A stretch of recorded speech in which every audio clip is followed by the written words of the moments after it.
슬프다 나의 근심이여, 어떻게 위로를 받을 수 있을까? 내 마음이 병들었도다. 딸 내 백성이 힘이 먼 땅에서 부르짖는 소리로다. 여호와께서 시온에 계시지 아니한가? 그의 왕이 그 가운데 계시지 아니한가? 그들이 어찌하여 그 조각한 신상과 이방의 헛된 것들로 나를 경노하게 하였는고 하시니, 추수할 때가 지나고 여름이 다하였으나 우리는 구원을 얻지 못한다 하는도다. 딸 내 백성이 상하였으므로 나도 상하여 슬퍼하며 놀라움에 잡혔도다. 길르앗에는 유황이 있지 아니한가? 그곳에는 의사가 있지 아니한가? 딸 내 백성이 치료를 받지 못함은 어찌 됨인고? 아멘.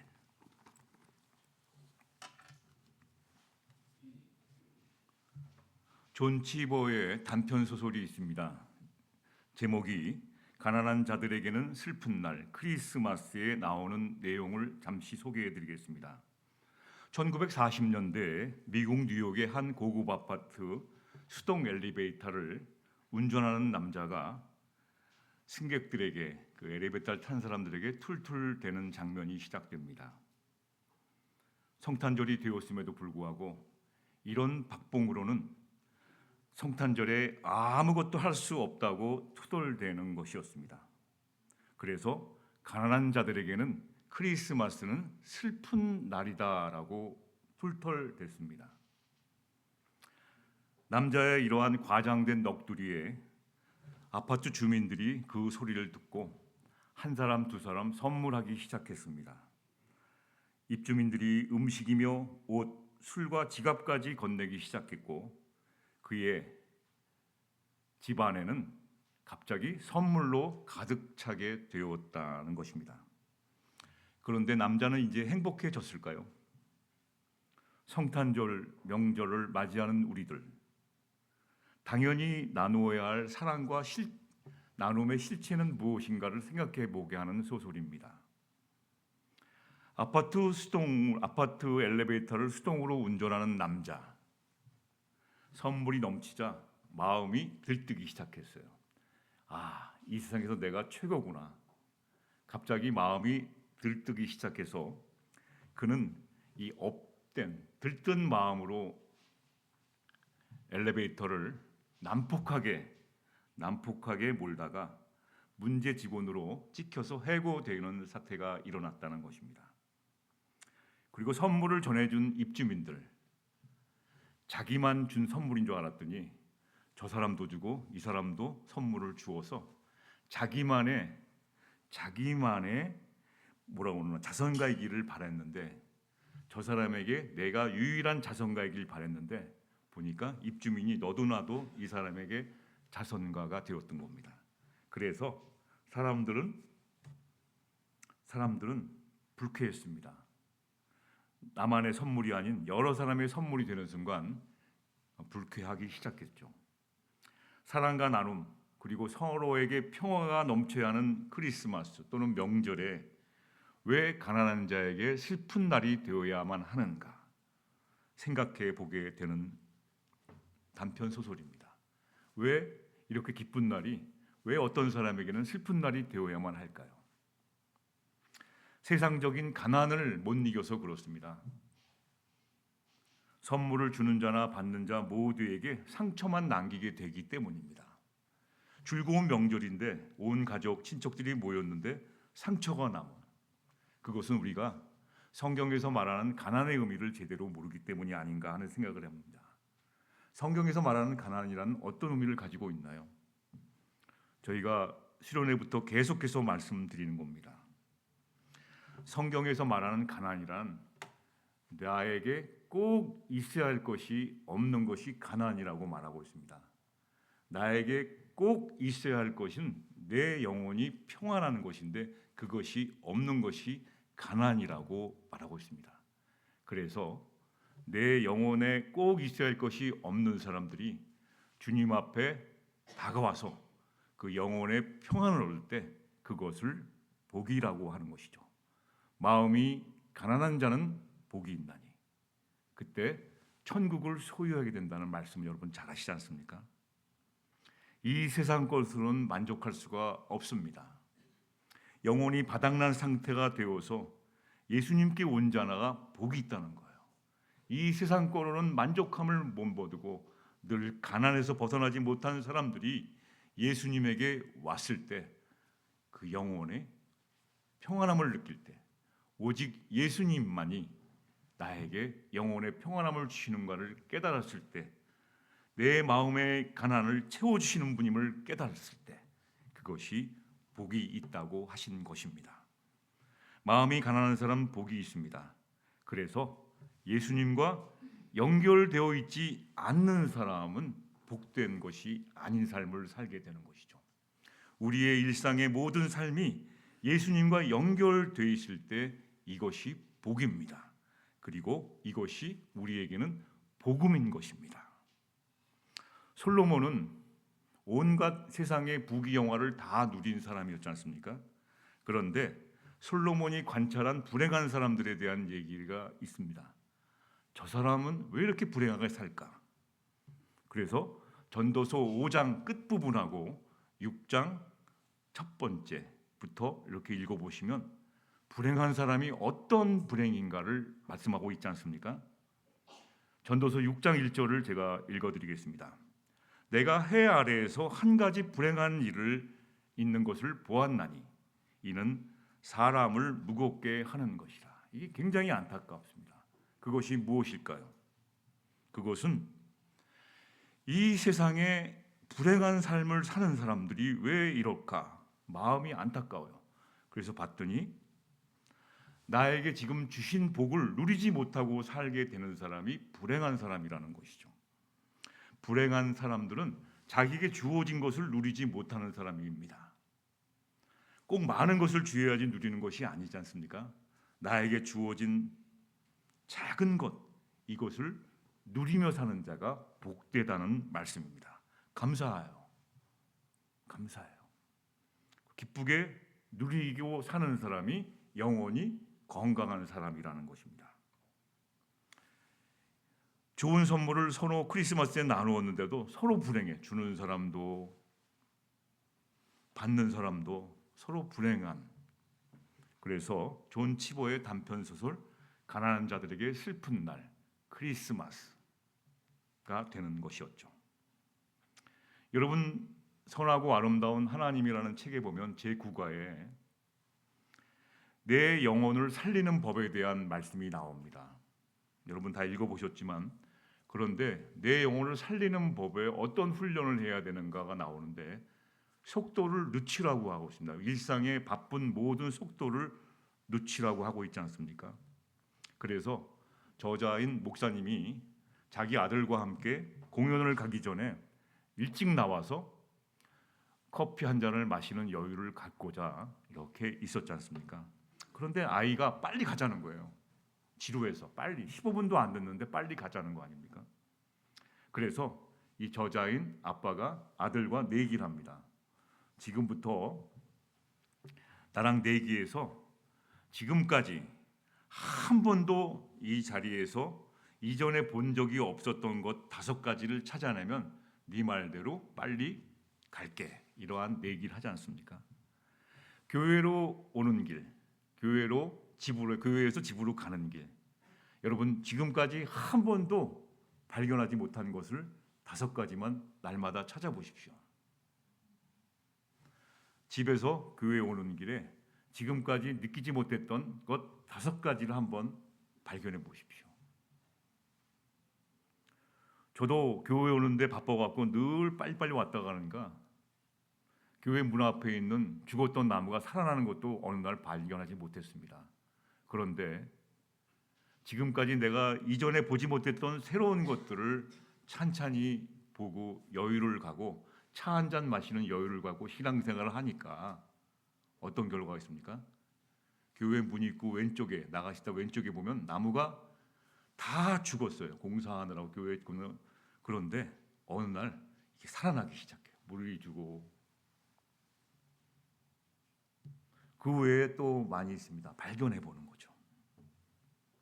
그래서 시편 23점 3절에는 우리가 푸른 초장과 맑은 시냇물가로 인도받은 양이 되기 위해서 뭐라고 말씀합니까? 주님이 내 영혼을 소생시키시고 자기 이름을 위하여 의의 길로 우리를 인도해 주시는 것 아니겠습니까? 어제의 삶과 오늘의 우리 영혼은 새롭게 되어야 된다는 것이죠. 하나님의 백성인 저와 여러분들은 어제 얘기를 하는 것이 아니라 오늘 이야기를 하는 겁니다. 오늘 어제와 다른 신선한 것으로 오늘 하나님께 나오고 사람들을 맞이하라는 것이죠. 그래서 하나님의 백성 자녀들은 하나님이 주신 것들을 오늘 누려야 되는데 어제의 아픈 것만 가지고 오늘을 누리지 못하는 것은 아닌지 하는 생각을 해봅니다. 그래서 마음이 가난해져야 되는데 마음이 오르는 것도 새로운 것을 찾고자 불행하게 살고 있으며 그렇게 살아가고 있다는 현실을 깨닫지 못하고 있는 것은 아닌가 좀 생각해 보셔야 합니다. 오늘 본문으로 한번 들어가 보시겠습니다. 오늘 본문 저희가 방금 읽어드린 이 본문의 소제목은 선지자의 번뇌라는 말씀입니다. 에레미야 선지자가 백성들에게 복음을 전하면서 번뇌하고 있는 겁니다. 번뇌. 거룩한 영적 우울함을 걸린 것이죠. 그래서 18절 한번 보시죠. 18절의 말씀은 슬프다 이렇게 됩니다. 나의 근심이요 어떻게 위로를 받을 수 있을까? 내 마음이 병들었도다.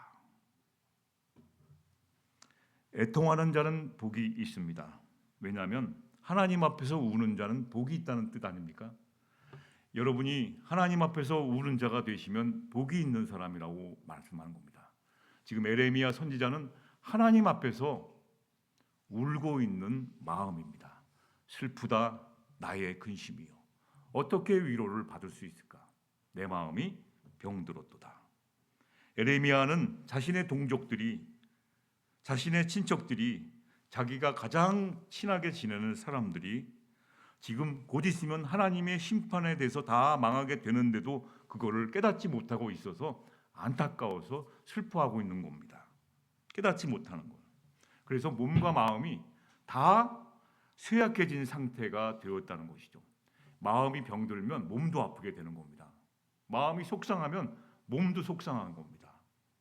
그래서 저와 여러분의 나이는 지금 내 몸이 나한테 내 몸을 내가 물어봐야 하고 살는 시대가 되었죠. 이게 무슨 뜻이냐면 어디를 가지 않습니까? 옛날에는 그냥 막 갔습니다. 펄펄 날아다녔거든요. 요즘은 내가 어디를 가잖아요. 그럼 내 몸한테 나 물어봐야 돼요. 야 이거 가도 내가 이 컨디션이 되겠냐 물어보게 돼요. 옛날에는 가고 싶으면 내 마음대로 가는 거죠. 근데 지금은 저 나무에 올라가서 나무 가지를 잘라도 되겠니? 물어보고 잘라야 돼요. 너 몸 무리야. 이렇게 말하면 못합니다. 힘들어요. 마음이 상하면 육신의 몸이 병이 들게 되는데 에레미야는 지금 자기의 동족으로 말미암아 하나님의 심판이 지금 곧 임해서 다 망하게 될 징역이었는데도 깨닫지 못하고 오늘도 다른 방향으로 살아가고 있기 때문입니다. 19절에 보시죠. 여호와께서 시온에 계시지 않는가? 딸, 내 백성이라는 것은 딸이라는 표현을 했어요. 이것은 내 몸과 똑같다는 거예요. 너무 사랑하는 딸, 내 백성이 힘이 먼 땅에서 부르짖 하나님과는 너무 거리를 두고 부르짖고 있는 거예요. 그래서 뭐라고 말합니까? 하나님께서 시온에 계시지 아니한가? 이것이 무슨 뜻입니까? 언제든지 하나님은 우리가 부르짖으면 듣고 그 소원을 들어줄 준비가 되어있신 하나님이 있지 않냐? 이것은 누가복음 15장 17절에 나오는 탕자의 비유에서 집을 나간 둘째 아들이 고생에다가 먹을 것이 없게 되자 아버지 집을 향해서 부르짖는 말과 똑같은 의미를 가지고 있습니다. 뭐라고 되어 있어요? 누가복음 15장 17절에 이렇게 말합니다. 내 아버지에게는 양식이 풍족한 품꾼이 얼마나 많은가. 아버지 집을 보니까 많은데 나는 이 고생을 하고 있는 거야. 여호와께서 시온에 계시지 아니한가. 하나님이 우리가 간절히 부르짖으면 다 들어서 원하는 것을 해결해 주는데 자꾸만 딴 길로 가는 거예요. 딴 길로. 어떻게 딴 길로 갑니까? 그들이 어찌하여 그 조각한 신상과 자기 마음에 드는 신을 만들어 갖고 여기 신한테 비는 거야. 이방의 헛된 것들로 나를 경노하게 하였는고. 안타깝지 않습니까? 하나님을 향해서 하나님께 찬송하고 부르짖으면 하나님이 다 들어주실 텐데 방향을 돌려서 자기가 만든 신상과 이방의 헛되고 헛된 것들로 빌고 있으니 얼마나 이게 안타까운 일입니까? 나는 여기서 줄여서 죽는구나. 다시 말하면 하나님이 있고 하나님이 도와주신 것을 다 알면서도 행하지 않는 현대판 그리스도인들을 의미하는 겁니다. 하나님 외에 다른 것으로 만족하려는 그리스도인들을 말합니다. 하나님을 오래 믿어보니까 이거 재미가 없어. 이거 뭐 믿어오는 게 되는 건데 믿어도 뭐 맨날 그날이 그날 같고 똑같고 그러니까 재미가 없어. 그러니까 하나님 외에 다른 것 한번 찾아봐. 여기도 갔다가 다른 것도 한번 찾아보고. 근데 계속 그러고 있는 거예요. 여러분 돌아오십시오. 내 아버지 집에는 양식이 풍족한 품꾼이 많으며 얼마나 많은지 이루 말로 다 할 수 없습니다. 헛된 것 찾지 마시고 아버지께로 돌아오라는 메시지인데 말을 안 들어요. 그러니까 슬프다. 그래서 하나님 아버지 앞에 애통하는 자의 삶을 살게 되는 그리스도인이 된 것입니다. 20절을 한번 보시죠. 추수 시기가 지났어요. 추수 시기는 여기 지난해는 4월, 6월이 추수 시기입니다. 그래서 여름이 다 했는데도 추수할 때가 다 됐는데 거둬야 되는데 없어. 여기 안 온 거야. 이 잔치 자리에. 하나님께서 깨달으라고 주신 고난이 있습니다. 저와 여러분들에게는 하나님이 제발 좀 깨달으라고 상을 주시고 그러기 전에 깨달으라고 주시는 고난이 있어요. 시험을 보게 됩니다. 하나님은 저희들한테 시험을 치르게 만드세요. 그냥 바로 주시면 되는데 그렇지 않고 저희들에게 고난을 주어서 아버지 집에는 풍족한 품꾼이 많구나를 깨달을 때까지 고생하도록 내버려 둘 때가 있어요. 지금 백성들의 상태는 어떠한 상태냐면 하나님의 말씀을 깨닫지 못하고 듣지 않아서 바벨론에 하나님의 백성들이 이방의 바벨론 적군에 잡혀가서 어떻게 돼요? 포로 생활하고 있는 거예요. 이게 무슨 꼴입니까? 아주 고생을 하고 있는 거예요. 그럼에도 하나님이 너희를 돌아오게 했다니까 뭐라고 합니까? 하나님 우리 빨리 돌아오게 약속하셨잖아요. 빨리 해주세요. 이런 말만 하는 거예요. 하나님이 원하시는 것은 내 말씀에 청종하여 그 말씀을 따르면 돌아오게 하는 것일 내 텐데 말씀은 따르지 않고 말씀은 믿지 않고 신뢰하지 못하면서 하나님 약속하셨으니까 빨리 저희를 여기에서 벗어나게 해주세요. 너무 힘듭니다. 하나님은 본심은 저와 여러분이 고생하는 거 원하지 않으세요. 그런데 왜 이렇게 고생하고 고난을 주시냐면 깨달으라는 겁니다. 깨달으라고. 예수님 믿는 것은 너무나 평안한 삶을 살게 되는 거거든요. 근데 이 평안한 삶을 살기까지 우리는 깨달음이 필요하다는 것이죠. 믿음을 실천하고 하나님의 말씀을 실천하기 위해서는 하나님의 말씀이 어떠한 것을 주는지를 깨달으셔야 됩니다. 그래서 울며 씨를 뿌리며 말씀을 본 사람은 기쁨으로 단을 걷게 되는 거예요.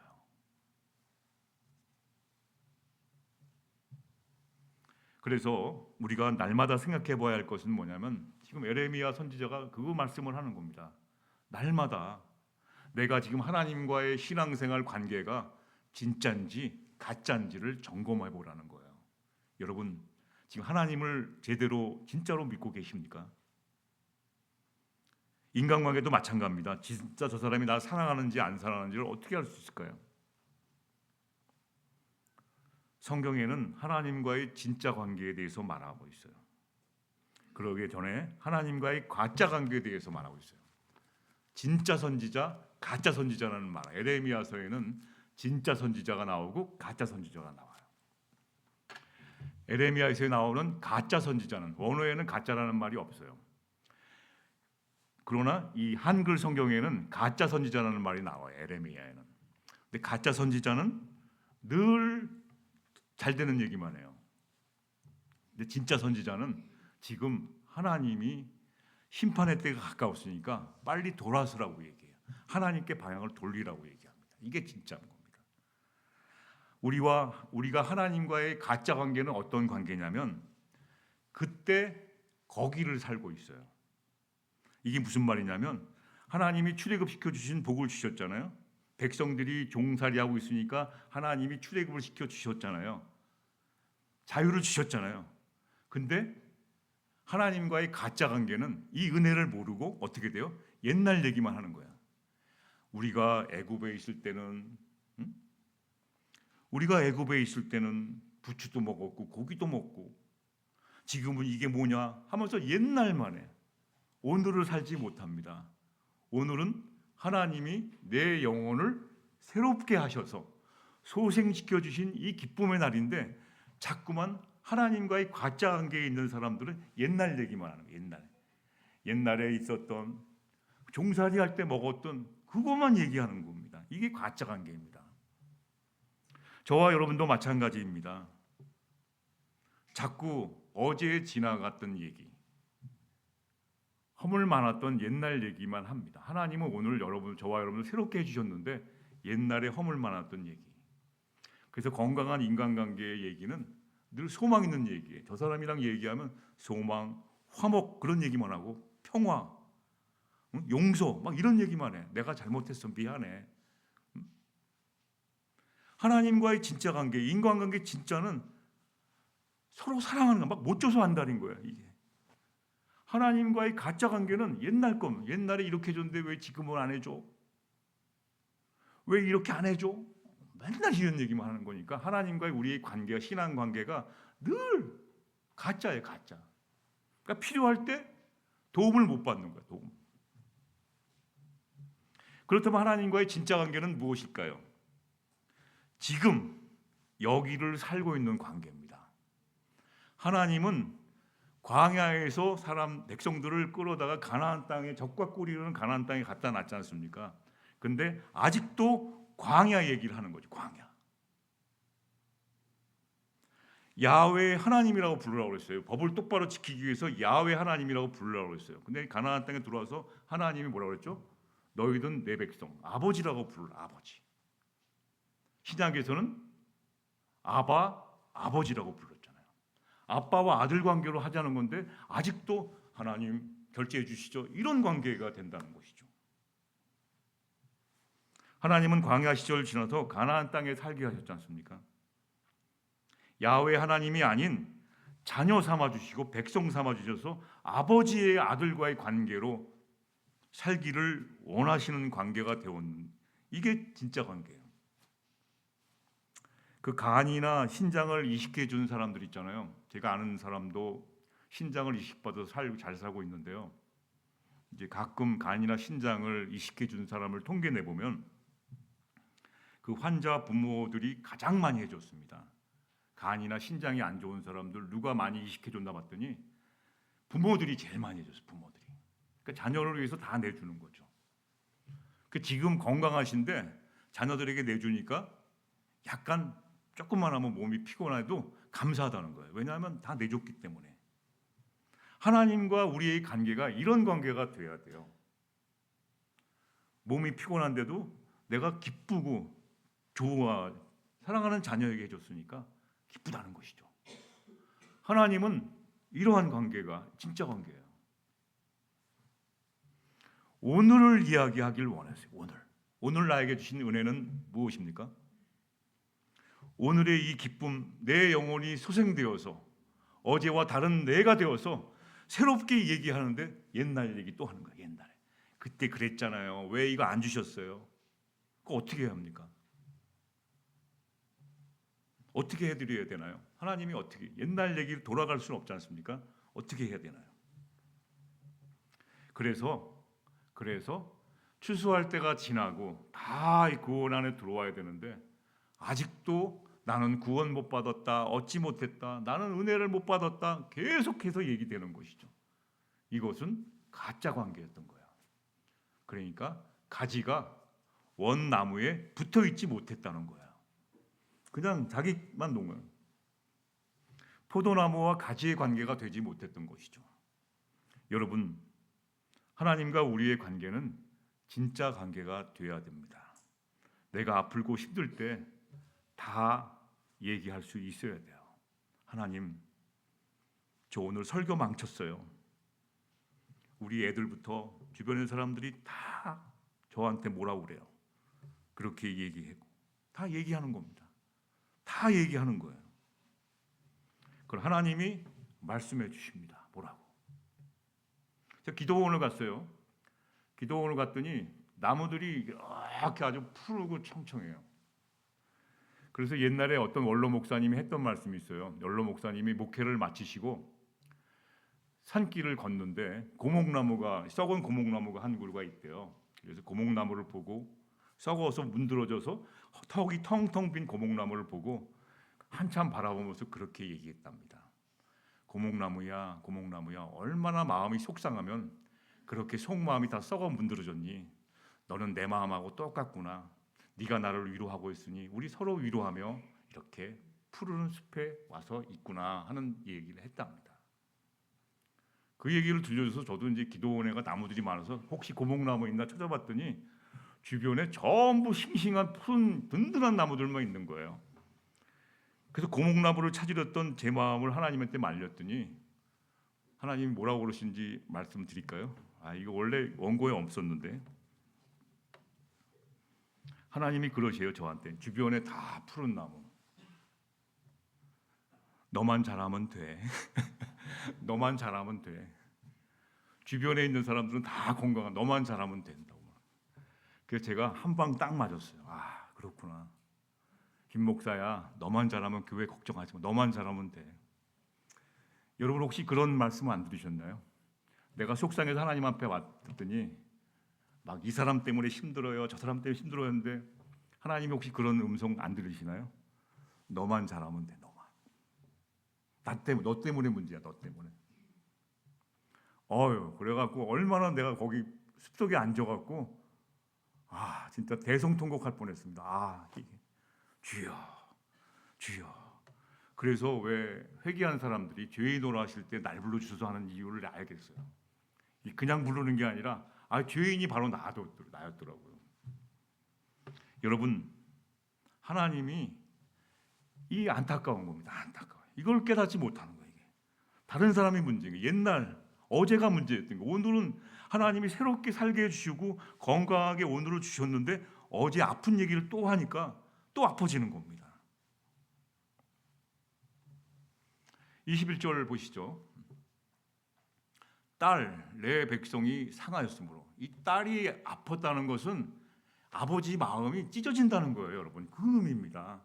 하나님이 말씀이 딸아, 내 백성이 상했으니까 나는 행복하다. 이게 아니라 딸이 아프니까, 내 자녀가 아프니까 나는, 부모는 그냥 마음이 어떻게 그냥 이게 없는 거야. 속이 그냥 다 이게 속이 문드러져서 없다는 마음이 그 표현입니다. 언어에서 보면 나도 상하여 슬퍼하며 놀라움에 잡혔도다. 속이 다 문드러져서 썩은 고목나무, 속이 텅텅 비어서 내 속이 아닌 그 심정을 얘기하는 거야. 하나님께서. 에레미야 선지자가 울면서 백성들한테 얘기를 하는 거예요. 이걸 왜 이렇게 못 깨닫느냐? 근데 모르는 거예요. 나만 잘하면 돼. 너만 잘하면 돼. 왜 다른 사람의 들보를 남의 티를 보면서 자신의 들보를 보지 못하는지요? 왜 다른 사람의 작은 단점을 가지고 뭐라고 그러면서 또 과거의 일을 자꾸 들먹이면서 오늘을 행복하게 살지 못하는지요? 오늘 저희들에게 주신 이 메시지, 너만 잘하면 돼. 나만 잘하면 우리 가정은 문제 없어. 애가 문제가 아니라 부모가 문제예요. 부모가 문제이면 또 자녀도 문제가 되는 것이죠. 그래서 22절은 에레미야 선지자가 하나님 아버지의 마음을 가진 세 가지 질문을 백성들에게 던지는 거예요. 자녀들에게. 안타까움, 속이 다 이게 찢어질 정도죠. 세 가지 질문을 던져요. 이것은 오늘날 저와 여러분에게 던지는 질문이기도 합니다. 같이 보시죠. 시작.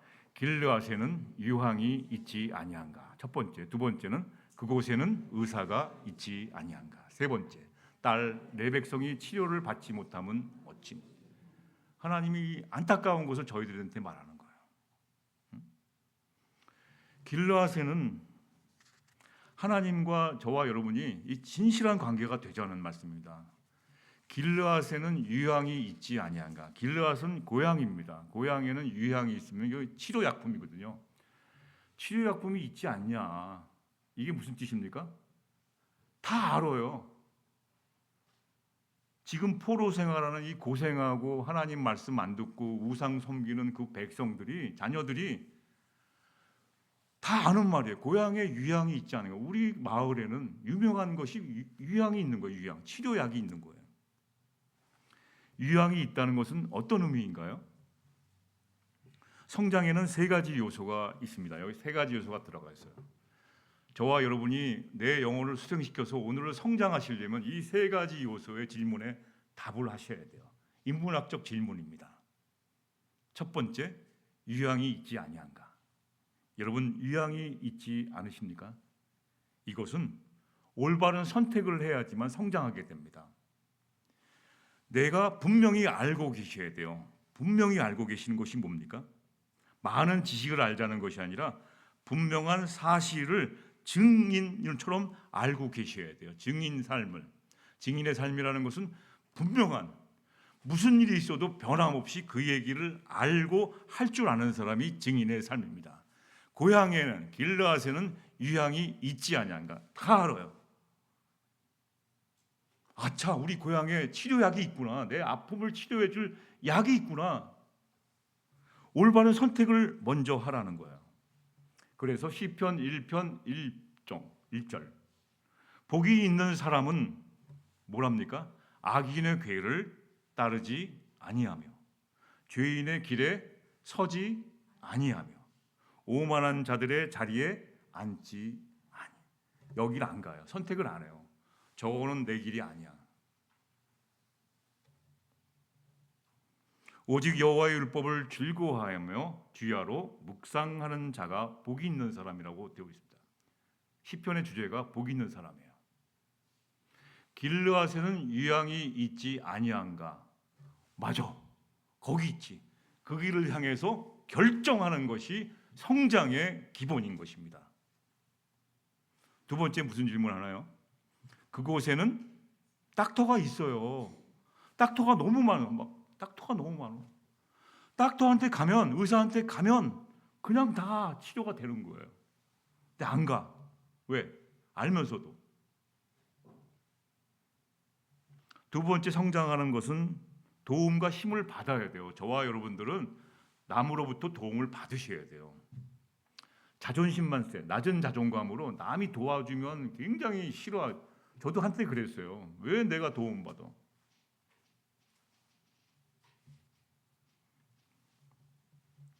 제 친구가 압구정에 있는 중학교 선생님이세요. 선생님, 압구정에 있는 압구정. 어느 날 불우이웃돕기를 했다고 합니다. 불우이웃돕기. 도와줄 사람이 없는 거야. 반에 있는 학생들이 다 무슨 대재벌, 무슨 손녀, 무슨 불우이웃돕기를 한다고 학교에서 그랬는데 도와줄 사람이 없어서 실제 들은 얘기입니다. 도와준 사람이 반에서 찾아서 도와줬어요. 그랬더니 그 아버지가 열받았어요. 속된 말로. 아버지가 어떤 직업을 갖고 있냐면 삼성전자 과장이었어요. 과장. 근데 그 반에서 자기를 가장 불우한 이유로 독에서 도움을 청하니까 자존심이 확 구겨졌어요. 야, 내가 이런 데를 다니고 있구나. 이 정도구나, 이 정도. 이렇게 우리는 작든 크든 누군가의 도움을 받는 것은 자존심 상하는 일이지 않습니까? 그런데 성장하기 위해서는 도움과 힘을 받아야지만 성장합니다. 누구의 도움? 시편 121편 1절 2절 말씀. 내가 산을 향하여 눈을 들리라. 나의 도움이 어디서 올꼬? 천지를 지으신 여호와 하나님에게서로다. 오늘 나의 필요한 것을 나의 낮은 자존감으로 모든 것들을 찾아내서 도움과 힘을 받지 않는 것이 아니라 우리는 하나님의 도움과 힘으로써 나아가는 것을 받으셔야지만 성장합니다. 주여, 오늘 나의 신앙생활이 어떤 관계 속에 있나요? 하나님과의 나와의 관계가 진실한 관계인가 아닌지요? 치료해 줄 의사가 다 있는데도 안 가요. 신뢰를 하지 못해. 거기를 갖고 더 좋은 것이 있구나 자꾸 다른 것을 찾아다녀요. 다른 도움을 찾는 거야.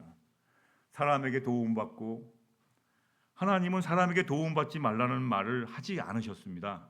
그런데 먼저 할 것이 있다는 거예요. 먼저 그의 나라와 먼저 하나님을 찾고 사람의 도움받고, 근데 우리는 반대로 하나님은 뒤청겨 놓고 사람 찾아다니고 도움을 청하려고 그러니까 이게 안 됐다는 것이죠. 자, 세 번째 마무리하겠습니다. 성장하기 위해서 딸 레벡성이 치료를 받지 못하면 어찌 되는고? 왜 치료를 받지 못할까요? 약이 있고 의사가 있는 곳에 시간을 내서 안 가니까. 여러분, 성경 하나님의 말씀을 공부하려면 시간을 내셔야 돼요. 왔다 갔다 하면서 그냥 아무런 자기 일 다 하면서 성경만 보면 좋은, 이게 아무것도 시간을 내셔야 돼요. 시간을 내셔야 돼요. 한 편의 설교를 하기 위해서는 책을 일주일에 얼마나 많이 읽는지 몰라요. 그걸 다 받아갖고 한마디 말을, 한 단어를 찾아내기 위해서 노력을 합니다. 그래도 안 되는 거예요. 거기에는 하나님의 성령의 역사가 있어야 되기 때문에. 성경은 하나님의 믿음을 가지고 성경 한 번 안 읽어보고 믿겠다고 하는 것은 여러분, 하나님과 나는 가짜 관계이구나. 사랑하는 사람이 편지 보내면 어떻게 안 읽어보겠습니까? 사랑하는 여인이 편지를 보면,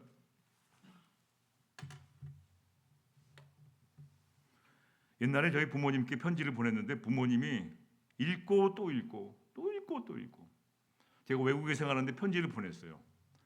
읽고 또 읽고 읽고 또 읽고, 여기 눈물이 다 젖어갖고 우리 아들이 고생하는구나 객지에서. 그러면 읽고 또 읽고 또 읽어서 이 편지가 눈물 범벅이 돼갖고 이 종이가 어떻게 되는지 아세요? 막 그런 걸 보여주시더라고요.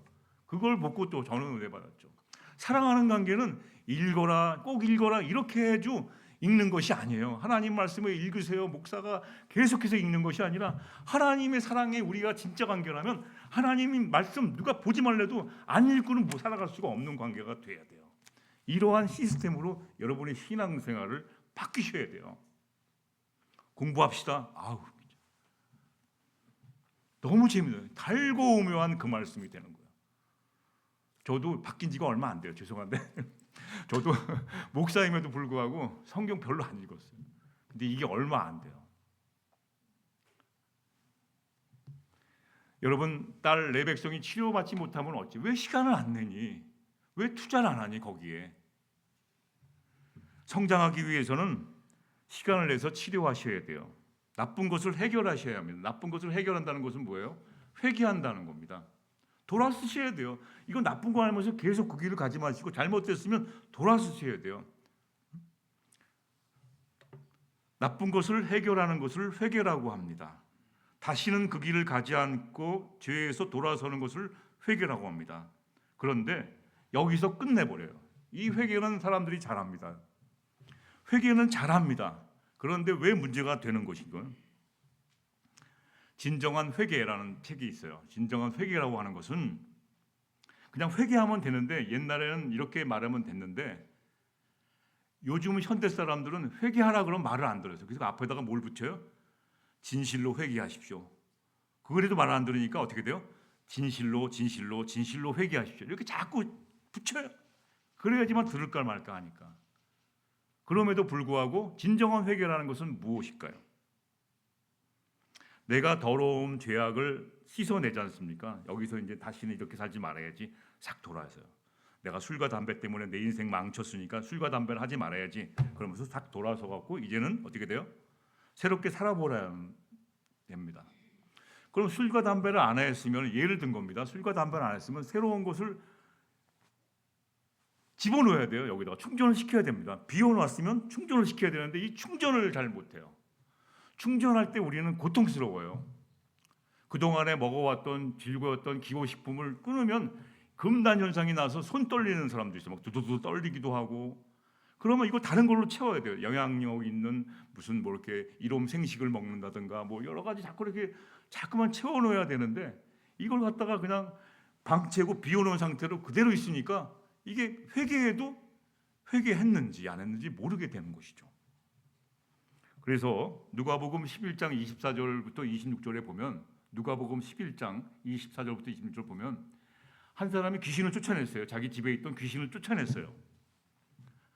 근데 귀신이 나가서 헤매고 다니는 거야. 뭐 여기저기 갈 데가 없는 거야, 귀신이. 그래서 어떻게 돼요? 다시 자기가 나왔던 집으로 가려 보니까 이 집이 청소가 싹 돼 있는 거야.